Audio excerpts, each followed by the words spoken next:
Hello guys, तो आज हम लोग जानने वाले हैं बहुत ही इंपॉर्टेंट क्वेश्चन। मुझे लगता है आपने मेरे थंबनेल में वो क्वेश्चन को पढ़ लिया। चलिए एक बार हम फिर रिपीट करते हैं। एक आयताकार खेत है जिसकी लंबाई 40 मीटर तथा चौड़ाई 20 मीटर है। एक आयताकार खेत जिसकी लंबाई 40 मीटर तथा चौड़ाई 20 मीटर है। उस आयताकार खेत के कोने में एक गाय बंधी है जो कि 14 मीटर रस्सी से बंधी है। बात समझ रहे हैं? उस आयताकार खेत के कोने में गाय बंधी है जिसकी रस्सी कितनी लंबी है? 14 मीटर। अब ये कह रहा है कि जो गाय है उस आयताकार खेत के कितने भाग को चर सकती है। तो चलिए इसको सबसे पहले हम समझते हैं, उसके बाद सॉल्व करते हैं। ये क्वेश्चन बहुत ही इंपॉर्टेंट है, बोर्ड एग्जाम में इसके काफ़ी आसानी है कि आ सकता है, तो इसको ध्यान से देखिएगा। जहाँ नहीं समझ में आता है वहाँ बताइएगा, ठीक है। तो सबसे पहले देखते हैं क्वेश्चन क्या रहा है। क्वेश्चन क्या कह रहा है, एक हमारा आयताकार खेत। आयताकार खेत मीन्स आयत। अगर जैसे किसी प्रश्न में कहेगा आयताकार है, वृत्ताकार है, तो वृत्ताकार कह रहा है यानी कि वृत्त है। अगर आयताकार है तो आयत। आयत मान लीजिए हमारा ये है ए बी, इस पॉइंट का नाम ए, इसका नाम बी, इसका नाम सी, इसका नाम डी। ये हमारा एक आयताकार खेत है जिसकी लंबाई कितनी थी? 40 मीटर। इसकी लंबाई दे रखा है कितना? 40 मीटर। चौड़ाई कितनी है? 20 मीटर। ठीक।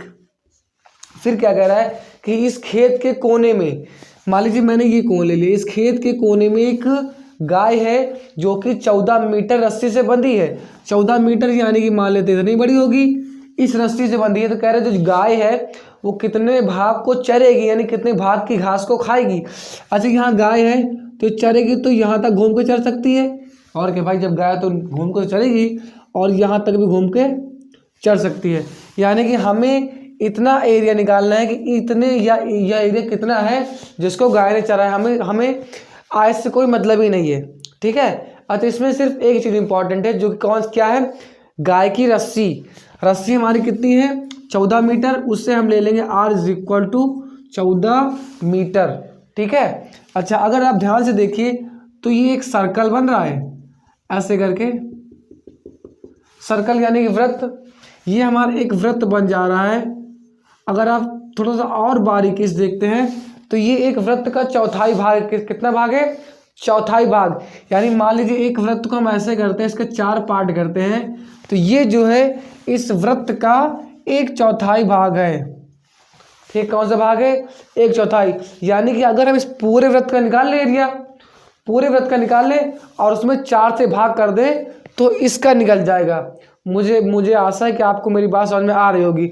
सबसे पहले हम पूरे वृत्त का निकालें कि जो वृत्त रेखा है ये, इसका निकालते पूरे का फॉर्मूला क्या होता है? πr²। वृत्त का क्षेत्रफल बराबर πr², ठीक है। अच्छा, पाई कितना है? 22/7 मल्टीप्लाई आर कितना है? आर यानी कि जो रस्सी की लंबाई थी वो, आर दे रखा है 14, तो 14 का स्क्वायर है यानी कि 14 × 14। अब स्क्वायर क्या मतलब होता है? 14 का मान लीजिए स्क्वायर लिखा है, क्या लिखा है? स्क्वायर। यानी कि 14 × 14, 14 को 2 बार मल्टीप्लाई करना उसी से, ना किसी और से, ठीक है। तो 7 से कट जाए कितने टाइम? 2। नीचे हमारा कुछ बचा? नीचे पूरा खत्म हो गया, सिर्फ ऊपर से मतलब है। ऊपर कितना है? 22 यानी कि 22, और ये 2, और ये कितना है? 14। नीचे हमारा खत्म, नीचे 1 बचता है, वहाँ से डिवाइड करेंगे वही आएगा नीचे, इसलिए हम कुछ नहीं लेते हैं, ठीक है। 22 दूनी 44 गुणे 14, इसका मल्टीप्लाई कर दें, नॉर्मली हमारा आंसर निकल जाएगा। चलिए मल्टीप्लाई करके देखते हैं। 44 गुणे कितना है? 14 है। 4 चौक 16, 6 हासिल 1, 4 चौक 16, 1 17 मल्टीप्लाई 1 चौको 4, 1 चौको 4, ये 6, 7 4 11 के 1 हासिल 1, ये हो गया ये 2 और 4 2 6। कितना आ गया हमारा आंसर?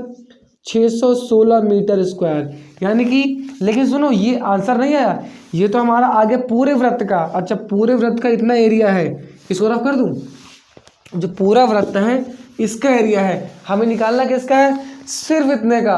यानी इसमें किससे डिवाइड करेंगे, किससे भाग करेंगे? 4 से। तो यहाँ लिख देंगे चरे हुए भाग का क्षेत्रफल, चरे हुए भाग का क्षेत्रफल बराबर 616/4। 4 से भाग कर देंगे इसको, यहाँ करके देखते हैं कितनी बार जाता है। 4 एकम 4, 6 में से 4 गया, 2, 1 उतार लेंगे, 4 पंचे 20, 1, 6, 4 चौको 16, यानी कितना गया 154 मीटर स्क्वायर। यानी सिर्फ इतने एरिया को गाय ने चरा और जो बाकी का एरिया बचा हमें उससे कोई मतलब नहीं, क्योंकि जो प्रश्न था उसने मैं इतना पूछा कि कितने भाग को गाय ने चरा, तो कितने भाग को चरा 154 मीटर स्क्वायर, ये हमारा हो गया आंसर। उम्मीद करता हूँ क्वेश्चन समझ में आया होगा। तो मिलते हैं एक नेक्स्ट क्वेश्चन में, वो भी बड़ा इंपॉर्टेंट है, उसमें बात करेंगे उसके बारे में। तो चलिए चलता है नेक्स्ट वीडियो पर, तब तक के लिए thank you and good night.